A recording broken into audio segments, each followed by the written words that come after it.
Hey guys, Jared Wesley here of Live Traders, and it is that time of the week. It's lecture time. This week's topic, guys, is clarity, the art of breaking down a chart. All right. I've done some other chart breakdown lectures in the past. This one is PhD level. I'm not kidding you. Most of you that are going to watch this are not ready for it. You're going to be a little bit confused, and you're just simply not ready for it. But if you really want to expand your paradigm, okay, and learn a little bit. It's one thing to go through a lecture and go, yeah, I get it. And that's good. That's good. But every once in a while, you need to go through something you don't fully understand for two reasons. One, to expand your paradigm, and two, to show your ego that you don't know everything. We all need this, right? Knock us down a couple notches and go, okay, so if you get through this and you understood every piece of it, then you're a great trader, okay? If you didn't, that's okay too, because it is a pretty high-level lecture, and I hope that you guys will appreciate and enjoy it. So it sounds so simple. Clarity, the art of breaking down a chart. And we're going to spend 3/4 of the time on one chart. So the first couple slides you've seen before, but the next one you've never seen before. And we're going to break that one slide into 4 or 5 slides, and we're going to spend a long time on it. We're going to get really granular about technicals today, questions that you haven't been asked before. All right, so I hope you guys enjoy it. If you like these videos, please click that like button, hammer that subscribe button. I am Jared Wesley of Live Traders. Let's get to it.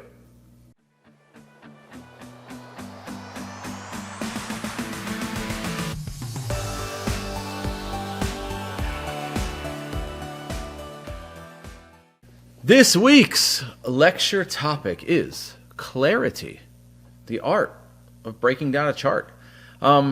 Technical trading is what we do, right? We're using past price action to help predict future price movement. And as we've said many times, the technical edge we have is not massive, but it's enough to give you a big edge in trading, if that makes sense.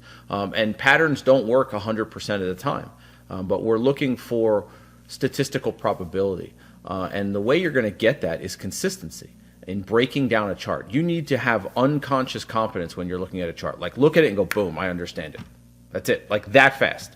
And the only way you're going to get to that level is look at as many charts as possible, so that you can understand what each chart is doing, what it means, but to the point where you're not even really thinking about it. Your subconscious mind is already breaking the chart down for you. If that makes sense. So today we're going to do that. Today's lecture is almost entirely charts. In fact, it might be entirely charts.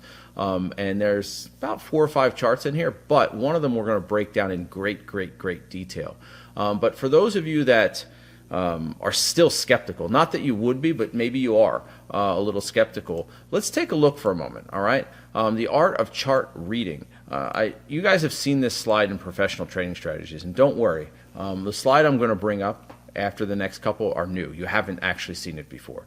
A lot of slides I've used, you have after the next, not this slide, the next slide, the third slide, you haven't seen before. But this is a breakdown, right? 120-year breakdown of the Dow Jones Industrial Average. And it's charted. Oh my gosh, it's charted, right? So when people say, because we do get this question, well, will technicals stop working at some point? Or what happens when AI comes in? And what happens when high-frequency trading machines take over? And I keep saying the same thing. Will they be run and controlled by human beings? The answer is yes. There will always be human oversight. And therefore, there will always be an element of human nature, which means human emotion, which means fear and greed.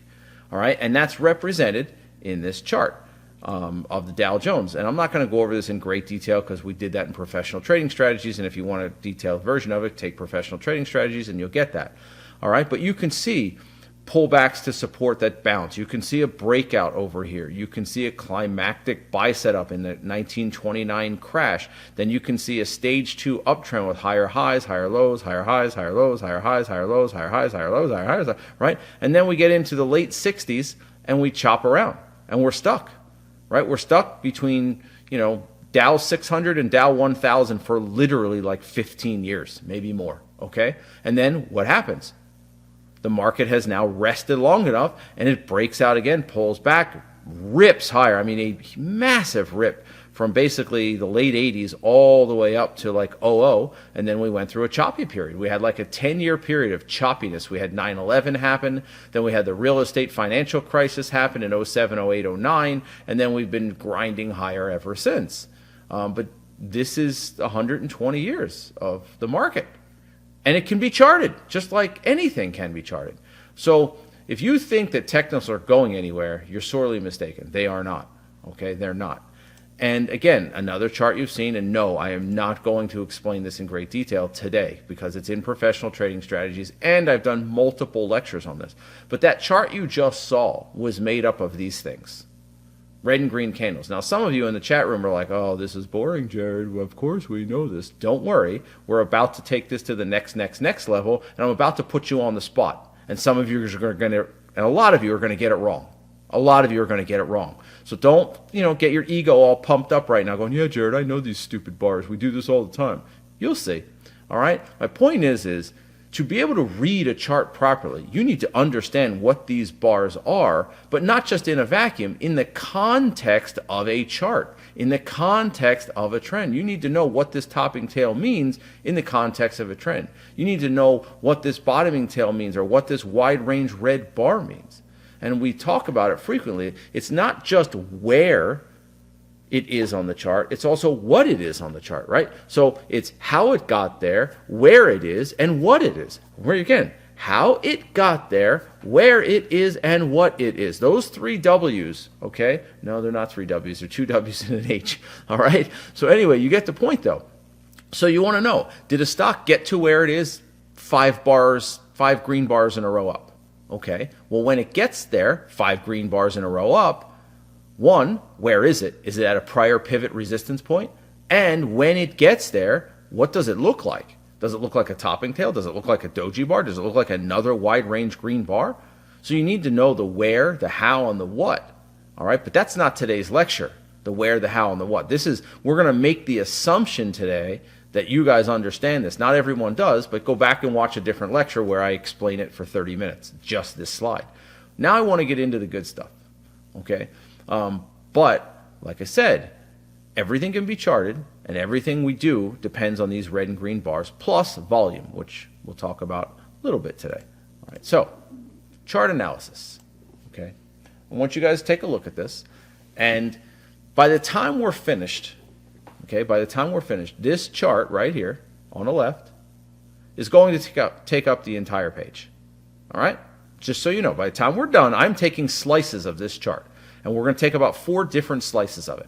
When we're done, we're going to have the full picture of this chart. See what the entire thing looks like. Okay? But for now, we're only seeing what we're seeing on purpose. So at point A, what is the significance of the tail into the gap? Now, note, right here is yesterday. See this little red bar with the bottoming tail right there? And then this red bar right here is today. There is a gap here. So you're going to note there are a lot of question marks on this slide. The next 4 slides have just as many question marks. So this is an audience participation lecture. There are no wrong answers except for the answers that are wrong. Okay? So when you look at A, what is the significance of the tail into the gap? Jordan says buyers stepped up on a breakdown where shorts got in and they're trapped. Wow. Do you have to be so perfect with your answer for the first person? Couldn't we just go through a bunch of people that get it wrong and then come up with that answer? Like you could just copy and paste it later? That's exactly what we're looking for, right? So one, we know the stock had some buyers overnight because it gapped up, right? We know this is a fact because it takes buyers to gap a stock up, right? And then the stock it made an effort to go higher, but still struggled to break the moving average right here. See this big old green bar that engulfed right there? And then the stock goes lower. But I want you to take note of something. As the stock is going lower, it's fighting. It's fighting. And this goes back, again, I'll bring it up real quick. It goes back to this slide. Right? We talk about bottoming tails, topping tails, the tug of war that goes on. And it's not just one bar, it's the context of the whole chart. So when you see one, you go, okay, but then you see 2 or 3, you go, so let's go back to it, okay? So when you take a look at this, you have what? Buyers stepping up, engulfing the red bar, but it's still unable to break the moving average. And again, I don't have the trend line on here, But there's a good chance the trend line is close to the moving average because oftentimes it is. Then bottoming tail, little bottoming tail. So even though the stock is going lower, there's definitely a fight happening here. Right? Buyers are trying, but sellers are still winning the battle, so to speak. And then you get this bottoming tail, which goes almost to the top of the gap fill. And then boom. So what you're not seeing in the bottoming tail is really green. Right? You're seeing green. So what's the significance of it? Yeah, buyers are stepping up on this pullback, on this breakdown into support, and sellers are getting trapped. Okay? So as we move up, what should you be thinking at the close of this bar? This bar meaning this bar on, I don't know why I didn't do 1, 2, 3 instead of A, B, C, but whatever. On this big green bar, what should you be thinking at the close of this bar? Right there. My cursor's at the top of the big wide range bar. What should the thought process be? What should the thought process be? What should your headspace be like? Yes, your headspace should be thinking, buyers are in control here, right?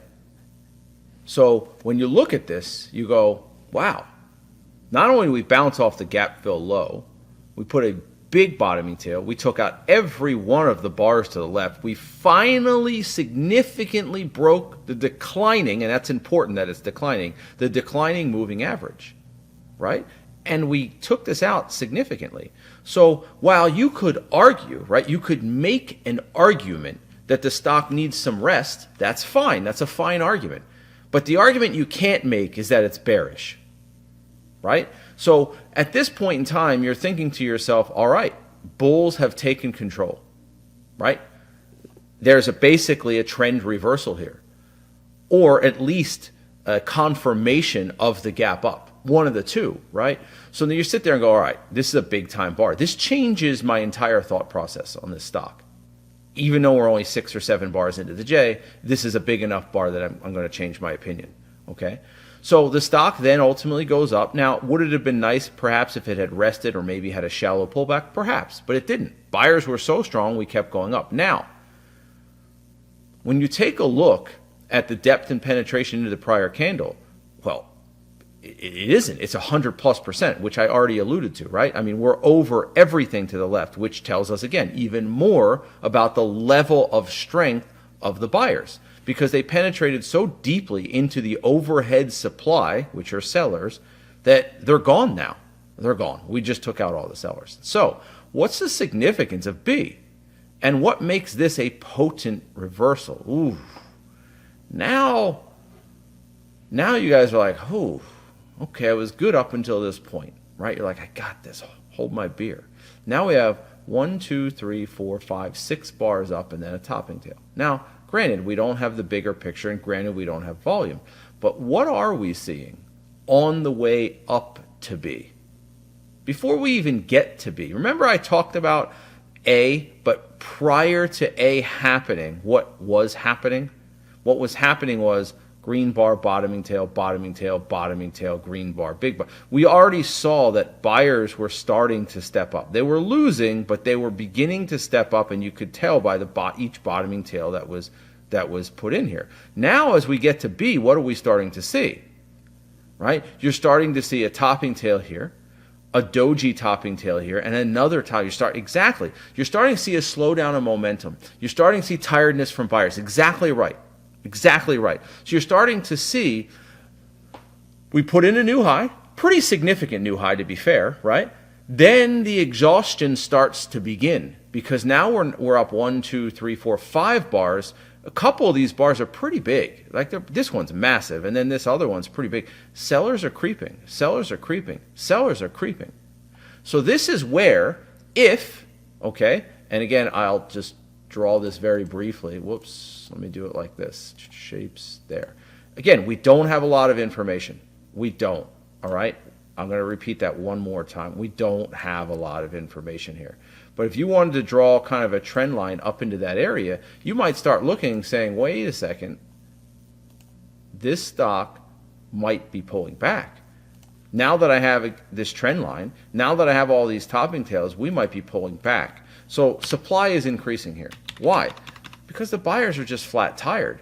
Now, does this mean, and this is important too, does this mean that the move up is just over and finished and there's nothing else here? What do you guys think? That this B area means we're going to pull back and the move is finished. This is it. The high is set for the day. Is that, what do you guys think? 1, yes, 2, no. 1, yes, 2, no. 1, yes, the high of the day has been set. 2, no, the high of the day has not been set. No, the high of the day has not been set, right? This is just a stock that needs some rest, right? This is a stock that needs some rest, okay? So you're right, Jordan, that if you're looking at a higher time frame that's in a serious, downtrend, then yeah, we might have a different discussion. But we're looking at this at the moment in a vacuum on purpose, okay? Because I want you guys looking bar by bar, the art of reading a chart, right? So shorts could be covering. That's true, and that's what pushed this up, and this could just be another leg down. Could be. But from what we're seeing here, we know there's going to be a pullback, right? We can see this area where supply is increasing bar by bar by bar, and now it's like, all right, this topping tail suggests buyer or sellers are stepping up. Then you get a red bar, sellers are stepping up. Then we get this bar right here. And I didn't put an arrow on it, but perhaps I should have. This was a bar where what? Buyers made, depends if it's an odd number, that's a good one. Buyers made an effort. This was green at one point. See this topping tail right here? This was green at one point and left with a topping tail. Oh, this is what? Confirmation of weakness. See, we knew sellers were slowly stepping in, but the stock was still putting in higher highs. Then you leave a topping tail, followed by a red bar engulfing bar, and then buyers tried. They made one last ditch effort to push the stock higher, and they failed. This stock is going lower. Now, this is where if you really wanted to be aggressive, would I recommend it per se? Not really, but if you wanted to be super aggressive, you could make a short-term scalp short right here if you wanted to, back into support. Okay, so now we go at C. Was the retracement into the prior bar potent? Yes or no? Was the retracement into the prior bar potent? What you guys think? We're going to do this with every slide, so just get used to answering. Okay? Just get used to answering. And we have a mixed bag. Some of you say, no, it wasn't potent. Some of you are saying it was potent. Then you have to kind of define what is potency, right? What is potency? And typically we like to look at that 50% mark, right? That's kind of what we start to deem like, hey, above 50% is potent, below 50% is not. And obviously there are exceptions to that. Depends if it's down 20 bars in a row. But we have a situation here where we're down 1, 2, 3, 4, 5 bars in a row. 5, which is pretty significant because this is about an 80% retracement from the top all the way down here, which is big time. And then we get a green bar that comes in, and it takes, I don't know, maybe 50%, right? Roughly 50%. But then it leaves a small topping tail. So I look at this and I think, the retracement here is deep. It's 80%. It broke below the newly rising moving average. But we also have this at A. So you have to look at the totality of the chart. So you can look at C and go, potency is questionable, right?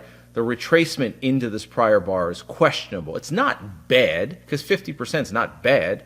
It's just not as good as we were hoping. But it is a wide range red bar, right? It's a pretty good size red bar. So there's a lot going on here. And at the moment, we don't know the future yet, we'll find out soon. At the moment, it is a higher low. So there's a lot going on. Now, I agree with some of you, and I agree with others too. Because for me, I'm in between. I'm looking at this going, it's a higher low. It is extended on the pullback, and this bottoming tail is big time. So if you were to start making an effort to possibly get in this above the green bar, I'd probably put my stop down below the bottoming tail and look for an add spot. Let me repeat that. If you were confident enough, maybe market conditions changed, maybe you really just like this, and you want to get in above this green bar right where my cursor is, then I wouldn't put the stop where the arrow is. I'd put the stop below the bottoming tail and look for a possible add. So maybe nibble and then wait for a possible retest, okay? Because sometimes these stocks just hit and run, and other times they sit and chop around. So let's take a look. So now you're seeing more of the chart, okay? Now, oh my gosh, what if you had taken that right there where C was on the last slide? What if you had taken that and put your stop below the green bar's low? You would have been shaken out. Guys, remember I said something about coin earlier? Do you guys remember that? This is totally off topic, not part of the lecture. Coin's back to 54 bucks. Remember I said, oh, now we get to see coin go to 55 today? Yeah, okay. Anyway,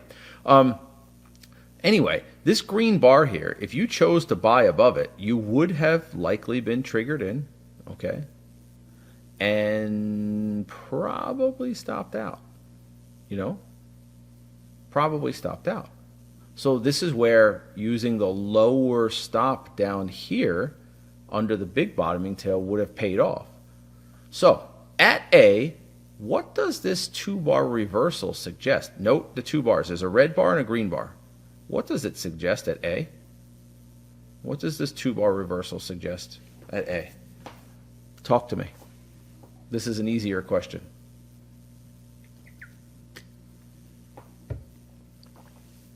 You guys are quiet. You guys are quiet. You should be thinking one thing at this 2-bar reversal. Robin, it says 2-bar reversal.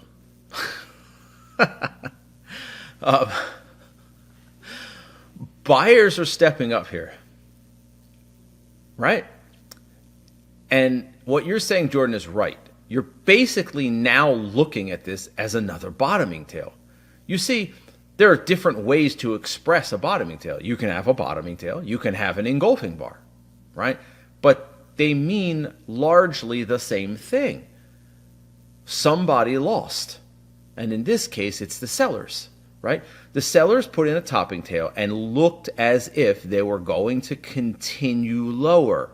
That's exactly what this looks like. It looks like a shake. You're like, oh, sneak everybody in, snooky them in, and then drop the stock. And that's what they did. Until the next bar where the buyer said, whoa, wait a second, not so fast. We have a say in this, and they pushed it all the way back up at about an 80% retracement. So now, hear me out. Now, do you guys remember what I said on the last slide? I said, hey, it's not perfect, but if you wanted to nibble some here above the green bar and put your stop under the bottoming tail's low, see it right there, the bottoming tail's low? You could do that. Now what would you do after seeing this green bar? Say you took the trade I suggested. Say you got in above the green bar and you put your stop under the bottoming tail's low. Now, once you see this engulfing bar right here at A, second arrow on A, now what would you do? What would you do? Talk to me. Let's assume for a moment you took the first trade that I talked about. Now you have this engulfing bar. Yeah, you're going to add and raise. There's no question. You're going to add and raise. So you're going to add above this engulfing bar's high right there, and you're going to raise your stop under this area, right? See this green bar's low right there where my cursor is, tip of it? You're going to raise your stop to that point. So you're going to add right here, and you're going to raise.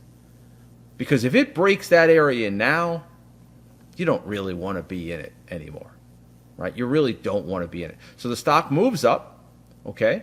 Little topping tail, and then this.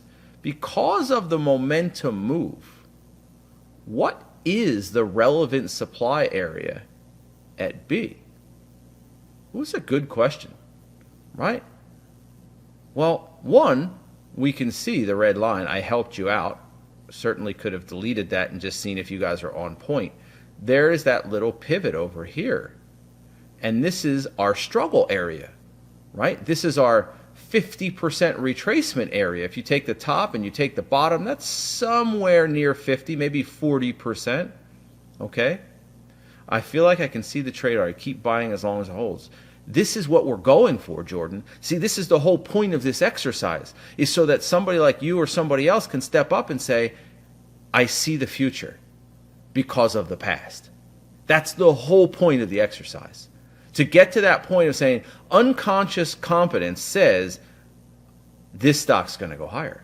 Well, now we don't know yet because we don't know the future, but the goal is to be confident enough to take advantage of what we believe the future is going to be. All right? And I bet you a lot of people are not. They're looking at this pullback and they're scared shitless. But now you're starting to see, as we gain more information, you should start becoming more confident.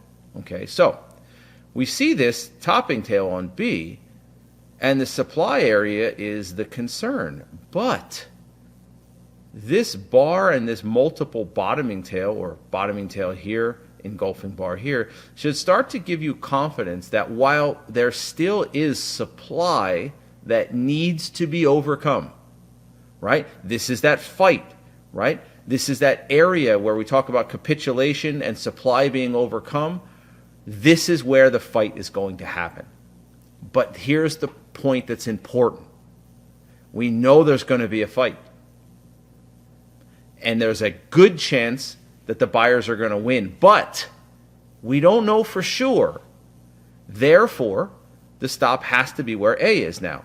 Because if it doesn't, I don't want to be in it. I hope that's starting to make more sense. I know that there's going to be some slop here. Yes, it was a smooth pullback, okay? But we still have this red line to overcome. And you can see there's still fighting. There's infighting, fighting tug of war going on right here.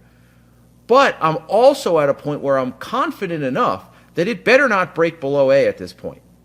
If it does, I really don't want to be a part of it. It's possible it could go down lower and still work, but it's not what I want to see. So I'm getting more specific with my trade now, right? Let me see. There's probably some comments, some questions. But it traded above that area already. No, it has to trade above and below, right? So when we look at it, it traded above and came back below, okay?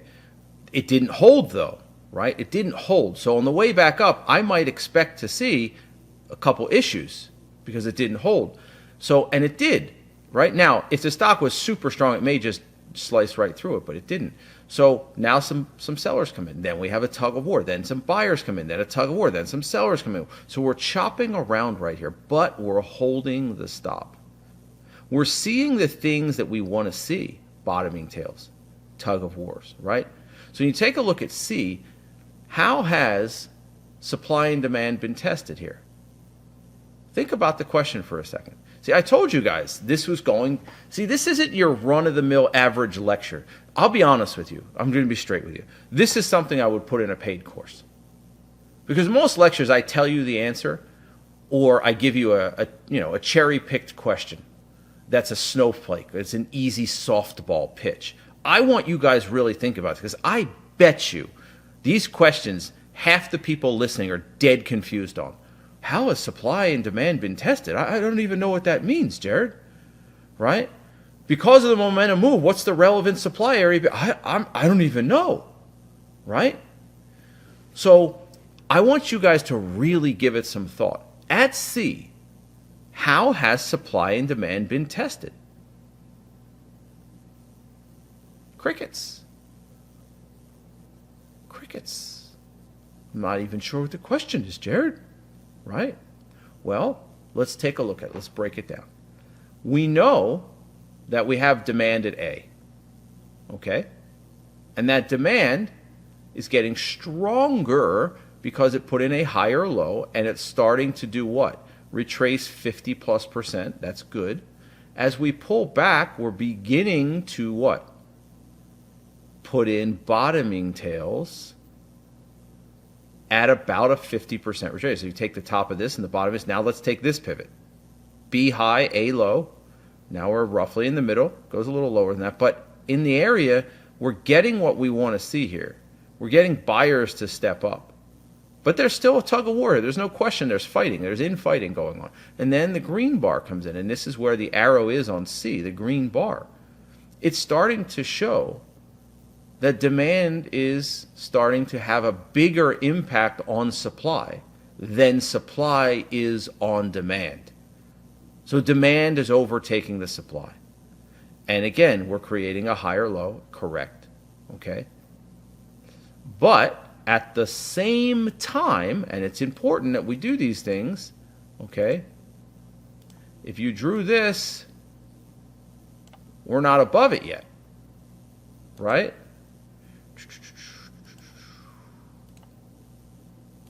Right? If you did this, we're not above it yet, but we're trying. Right? If you drew that from the top over here, but here's the good news. Hold on.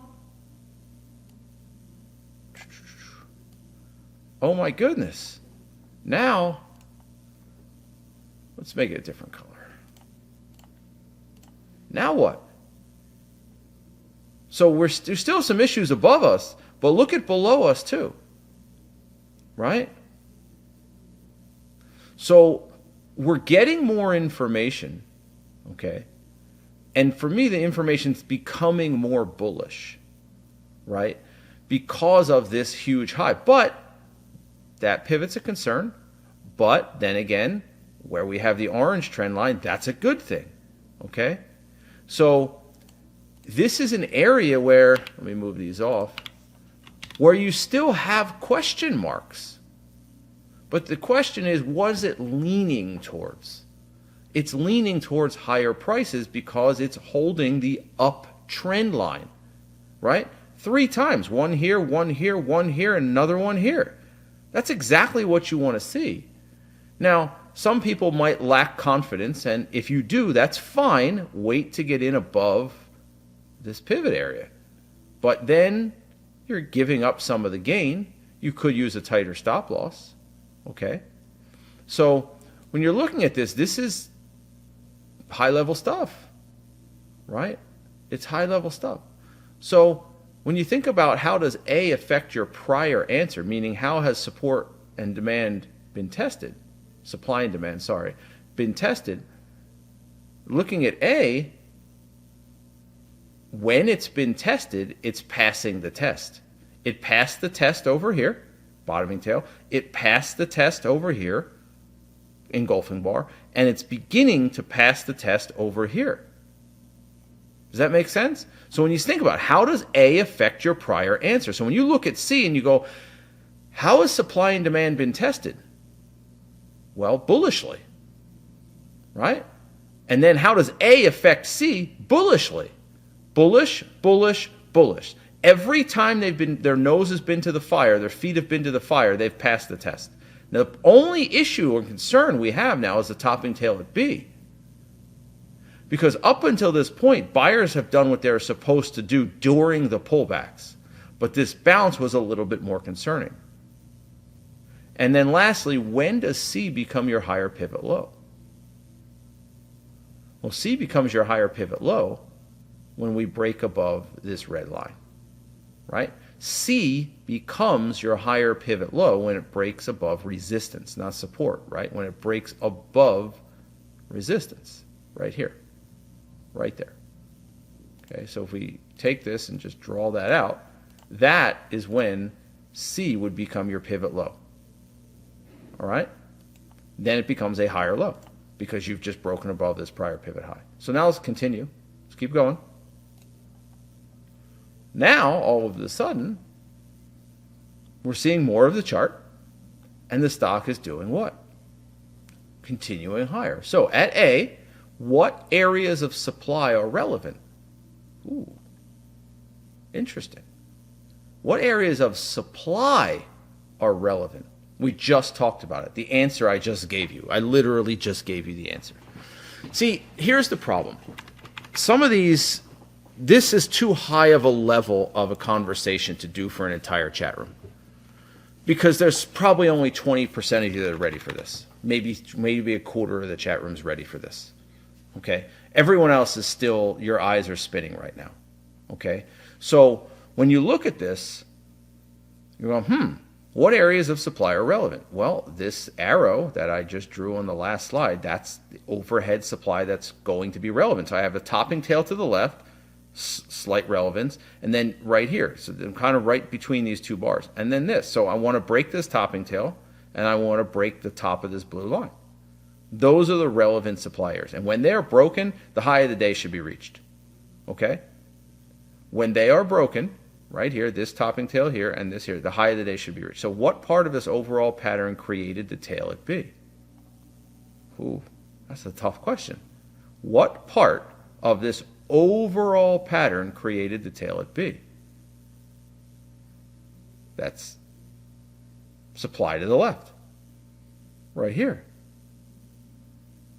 Right? The last prior high. Exactly. Supply at the high of the day.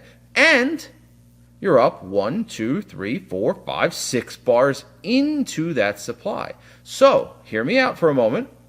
For those of you that are really great traders, and you want to drill down to a micro time frame, a 1 minute, this topping tail might provide some opportunity for you. Okay? This topping tail at B might provide an opportunity to get in an entry. You ever see Cass or Unwall get in something and you're like, what the heck just happened? By the way, guys, coin looks higher here. It's an interesting buy setup on coin. I'm in the middle of a lecture just watching coin. Anyway, you ever see Cass get in something? You're like, what does he think? Drill down, and then you'll see what he's thinking. So you're seeing here 1, 2, 3, 4, 5 bars up. You could short it up there for a quick scalp short and then buy it back on a lower time frame pullback. Right? You could scalp it very quickly short. That's an aggressive scalp, very aggressive. But then you could buy it back on this topping tail, bottoming tail. See it right there? And then go back up. What is the significance of the wide range bar at C? What is the significance of that bar? What's the significance of this bar at C? See this massive bar. What kind of bar is this? I'm going to get various answers here, because there are various answers to it.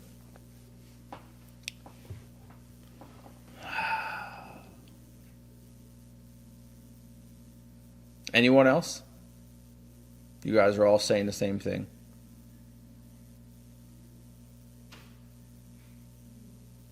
There's two answers to this question. It's a trick question. There's two answers to this question. Okay? This is an exhaustion bar. Correct. What's the second answer to this question? What's the second answer to this question? Ending and exhaustion are the same thing. What's the second answer to this question? It's an REB.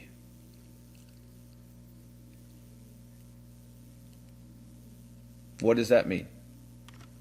An REB. Something we don't talk a lot about here. I've done lectures on it. Okay? We've had this discussion. It's not new. Oh, Loveless, thank you. It's a range expansion bar. See, range expansion bars can also be ending bars. We've had this discussion in the past. I would never give you something that we didn't learn before. This is also a range expansion bar. This doesn't necessarily mean you should be buying this. That's not the point. The point is that, yes, it's an exhaustion ending bar, but it's also a range expansion bar. This is the bar that sets the new high. Unfortunately, it happens to be like 6 or 7 bars up when it happens. So what does that tell us? What does that tell us? That this pullback, and we're not even to it yet, is probably going higher. Exactly right. New participants coming in. So while we need a break, we need a breath of fresh air, we need a breather, this is not likely the high. This means it's not likely the high. Now, again, it's going to have to sling through some mud. It may need a pullback. It might need a correction through time. It might need several things. But the odds that this is the high of the day are slim to none. Okay? Now, how much higher? We don't know. But the first thing you should be thinking here is 1, 2, 3, 4, 5, 6, 7 bars up. Okay, it's exhausted. But it also just expanded the range. And that means this probably isn't the high. Okay? So, What do multiple tails after C suggest? Easy. I'm tired. I'm a little bit tired, right? Topping tail, topping tail, topping tail. But buyers are still fighting, right? So multiple topping tails suggest we need a break, right? We need a break. So let's continue. Boom. After chopping around, we put in a new high, right? So at A, what is the significance of this bottoming tail? Now I'm going to give you a hint. Where is it happening? Where is it happening? What's the significance of the bottoming tail? COS. Right? COS. That's an analogy or an acronym I haven't used, but you know the words to it. That bottoming tail, the significance of it is a confirmation of strength, right? So this area where the ceiling becomes the floor, and it started happening over here. You could draw a line there, and we certainly could insert shape and just put a line in here and just take it down a little bit.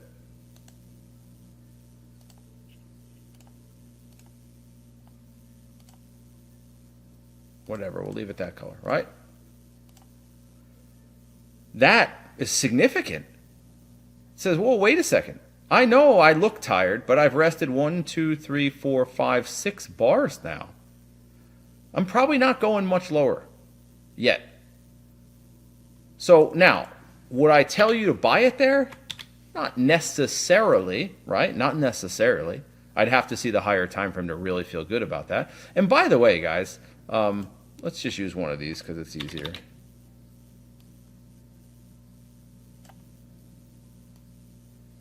Man, we're doing okay here, right? Yeah, we're cutting through a little bit, but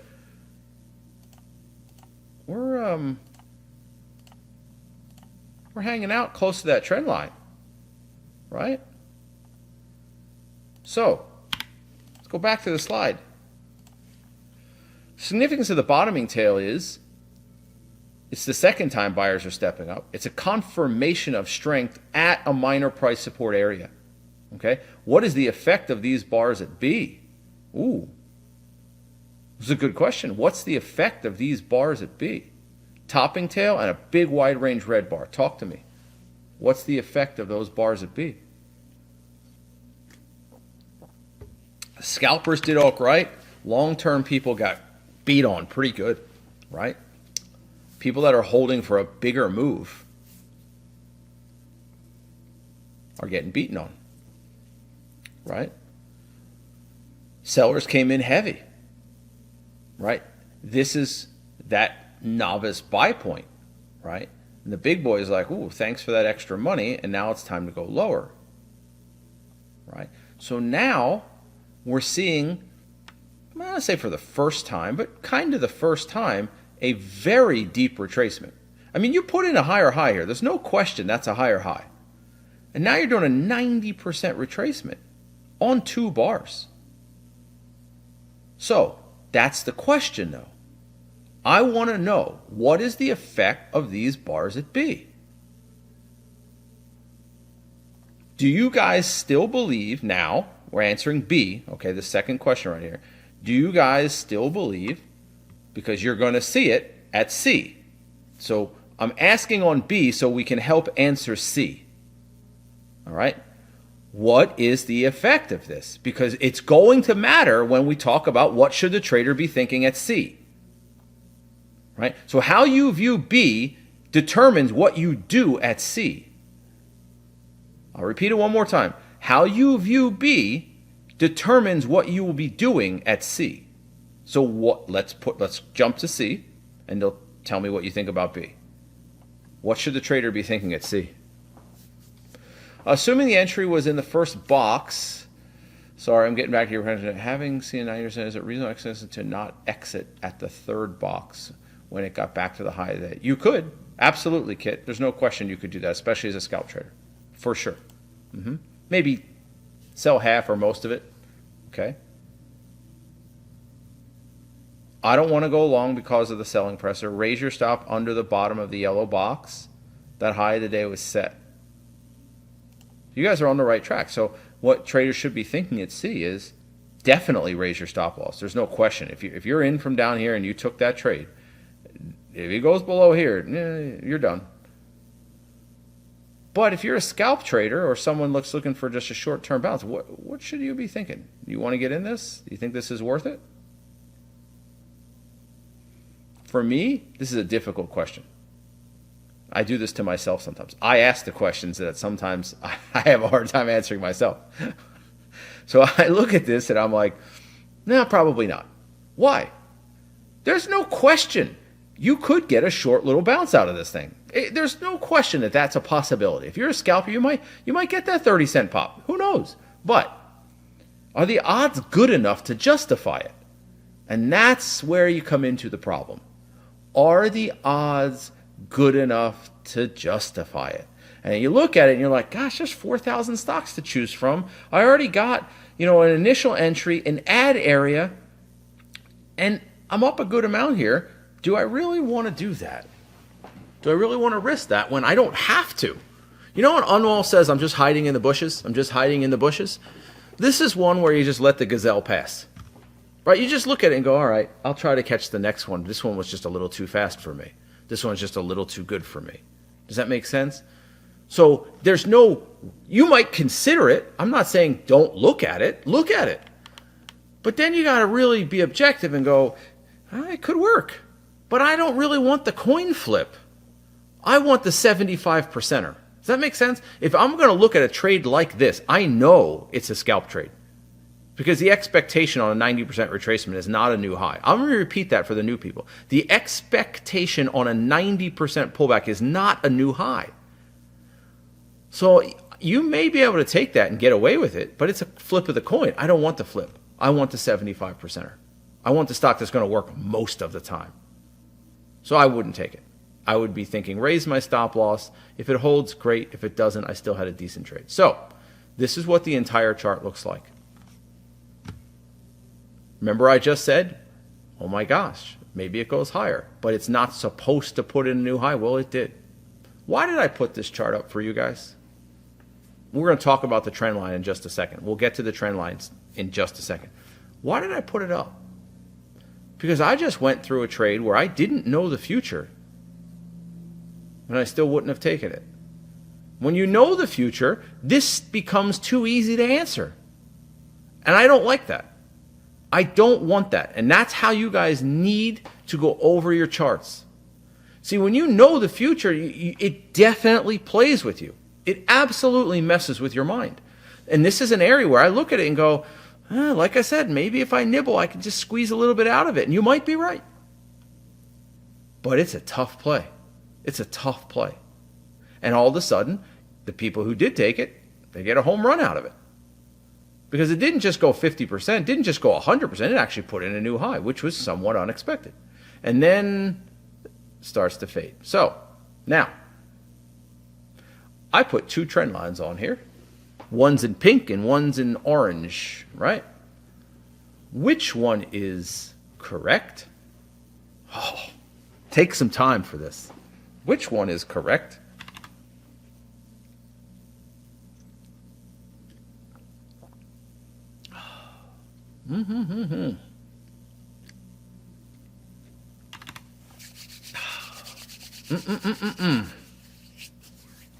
Oh, I hate you guys. Come on. You're supposed to say the pink one, the pink one, the pink one, and the pink one. You're not supposed to get it right. Both at different times, both depending on the time frame. Oh, you're killing me. So disappointed that you guys got that right. I was so expecting like a polarizing response. Most people were supposed to say pink, but there was always going to be a few stragglers that say orange. And then the answer is it depends when you drew it. Right? It depends when you drew it. Because the definition when you look at trend lines is when a new pivot is set, you redraw the trend line. When a new pivot is set, you redraw the trend line. So the trend line starts out being pink, right? Because there's the pivot, there's the pivot, there's the pivot. And then you can actually redraw a trend line here. You could actually at one point in time make this almost like that. right? At one point in time, you could, right? But then as the stock moves higher, kind of messed that up a little bit, didn't I? Move that over just a little. Anyway, as the stock moves higher, you redraw the line. And then when this new high is set, now you have a new pivot low. So you redraw the line. You go to the lowest pivot low and the highest pivot low, and you connect the dots without cutting through too much price. Okay? So when you look at this, trend lines are malleable. They change. Okay? So when you start looking at this stock put in, I'm going to focus on the orange one for a second. This stock put in a weak new high, right? So this is the prior high. This is the new high. It's a weak new high. It's a weak new high. It's a big red bar. It breaks below the trend line. It breaks below the moving average, and all with topping tails. And it's more of a rounding top instead of a V top. So think about it. We're always looking for what's the stock going to do next. That's our job, right? So you look at it, first sign. It's up a lot of bars. 1, 2, 3, 4, 5, 6, 7, 8 bars, 9 bars in a row. It's a weak new high. It's starting to put in topping tails. It breaks the trend line. It breaks the moving average. More topping tails. This is a pullback, right? Then you could argue there's a pivot here, but it didn't really set a new high, so keep your trend line where it is, right? Keep the orange trend line where it is. It keeps going lower and lower and lower and lower, and then you get a small bounce, and really you're still keeping the same trend line, right? And now finally you have a little bit of a pivot high, and now you can redraw the trend line, which would probably go down here now, right? Over to something like that, right? That would probably be the redrawn trend line after the bounce. You had the pink one earlier, right? The pink one started this whole kit and caboodle thing, right? So trend lines are malleable. They change. That's the whole point, right? It's the whole point. They change. I hope for you guys that you learn something from this, okay? Because you really need to be going through charts the way we just did. Right? And here's an example of one where I left the whole future for you guys. I drew a trend line on it, and I just put questions. What I want you guys to do, okay, is maybe take a picture of this. Because there's question marks. Is it buyable? Is it buyable? Thought process over here. Significant on the right. Thought process here. I want you guys to take a picture of this, because I'm not going to go over it. Maybe I'll save it for next week. How about that? How about we do that?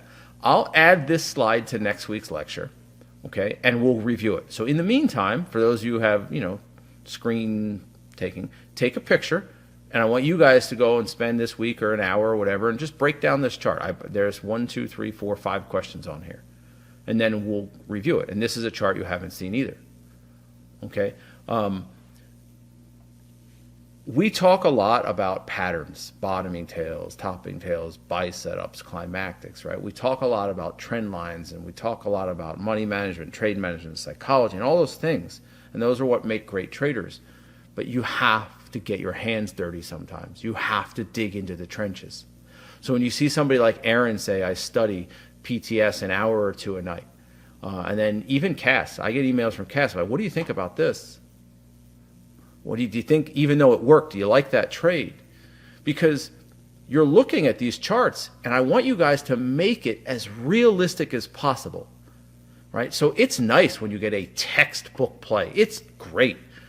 But there's money to be made between the lines, so to speak, if that makes sense, right? When you see Unmal take a trade, he bases them largely on trend lines, right? But he still does the top-down approach and starts with a 60 or a daily, for those of you who just took his options course. I want you guys doing this every day. Pick a random chart, like literally close your eyes, take a screenshot of a random chart on any time frame you want and pick it apart. Literally pick the chart apart. It may be garbage, but that's okay. You're learning what not to trade, right? Do this every day, because that means you'll have seen just about every type of chart imaginable, and you'll be able to dissect every type of chart imaginable very quickly. Because I think we can all agree, when you're in the heat of the moment, you want to be clear, right? You want to be, a level of clarity that's not cloudy, if that makes sense. You want to be able to see and go, yes or no, that fast, yes or no, yes or no, yes or no, Every time. Not going, well, I'm not really sure. Did this? No. If you look at enough charts, you'll get to that level. You will. You'll get to that level. And one last slide. This is the only text slide there is, and there's really not much text on it. I found this from a lecture I did 10 years ago. It's a true story. I did a lecture 10 years ago, and I found this slide, and I haven't seen it since. And it says, I know it's small. I apologize for the size of the text. But what we are today is the result of our own past actions. Whatever we wish to be in the future depends on our present actions. Decide how you have to act now. We are responsible for what we are, whatever we wish ourselves to be. And we have the power to make ourselves. It's true. You have the power to be just about anything you want to be. It's just a matter of how much does it mean to you to be that thing, right? Because some things come easy to us, some things don't. We have things that we need to work on, but how badly do you want something is what it comes down to. And the reason, and I kind of mentioned this earlier when we were talking about the chat room, and half the people aren't here from a year ago. They've moved on because they don't want it bad enough. And that's okay. We're not here to push those people down. Everyone makes their choices in life, and that's okay, right? The only choice that matters to you is the choices you make about your own self, your own life, because you're going to get one walk through this life. Some people are unlucky and they get 30 years. Some people are very lucky and they get 100 years. But you're going to get some level of time in this life. And it's up to you to decide what you want to do with that time. It's not up to me to force you to want something. It's up to you. And if that thing is trading, wonderful. If that thing is something else, that's fine too. But you got to make that decision and ask yourself, if this is the walk I want to take in life, this is the path I want to take in life, then do I want to be the very best I can be at it? Do I want to walk away on my last breath and go, I left it all on the court. I left it all on the table. No one can take that from me. And I love that, right? And I use one last analogy, and you guys, I like sports, as you guys know, but haven't we seen through the years some relatively untalented people, or I should say just not as talented as others, achieve some amazing things? You guys know I like tennis. Two people come to mind, and this is my era, and most of you have never heard of the first person, but Brad Gilbert reached number 4 in the world in tennis. He's one of the worst tennis players I've ever seen talent-wise. The guy wasn't fast. He wasn't quick. He wasn't powerful. He wrote a book called Winning Ugly. That's true. I have it autographed by him. He had a sliced backhand that was very crafty, they would call him. That was the word they used, crafty. But he really didn't have any spectacular strengths to his game. He really didn't. But he had an unbelievable mindset and will to win, and he knew, I can't overpower somebody, so I'm going to have to out-finesse people. I'm not the fastest guy in the world, so I'm going to have to use shots that give me more time to get to the ball. What I'm getting at is he understood who he was, and he worked with it. You're not all going to be the same. Some of you are going to process information like that. Some of you are going to be the most patient people in the world in trading. Some of you guys are going to be the most jittery people in the world. You're all going to have different challenges. We all do. That's life. How are you going to take those, maximize what you're good at, minimize what you're not good at, so that you can be the best you can possibly be? Because that's all it's about. That's all it's about. There are plenty of people that were far more talented than Brad Gilbert that didn't crack the top 200 in the world. There are plenty of athletes out there, other people in business out there that shouldn't really have never gotten to where they got, but they just have this insatiable desire to be great. And then there's what? A whole bunch of other people that had all the talent in the world and became nothing, right? So the hard work is more important than the talent is what I'm getting at. And how bad you want it is the only thing that matters. Right? It's the only thing that matters. So with that, I'm going to leave you guys. But just remember, you want something, you'll get it. But you have to want it bad enough. and understand that the path isn't always easy. There's a lot of road bumps along the path. There's detours sometimes. There's speed bumps. There's flat out potholes, right? It's just the way it is. It's just the way it is. Take pride in what you do if you want to be great at it. All right? So with that, I hope you guys learned a little bit about dissecting charts. I hope the lecture today wasn't a little too much for you guys, because I debated it when I was putting it together, and I thought, man, these questions are intense. And I don't know that everybody's ready for them, but I hope that at least you can take it in and learn and build from it. Even if you weren't fully ready for it, hopefully you'll put it aside and come back to it at a later date. So anyway, hopefully you guys learned a bit. Hopefully you'll become better traders from it. I'm Jared Wesley of Live Traders. We'll get back at it again next week.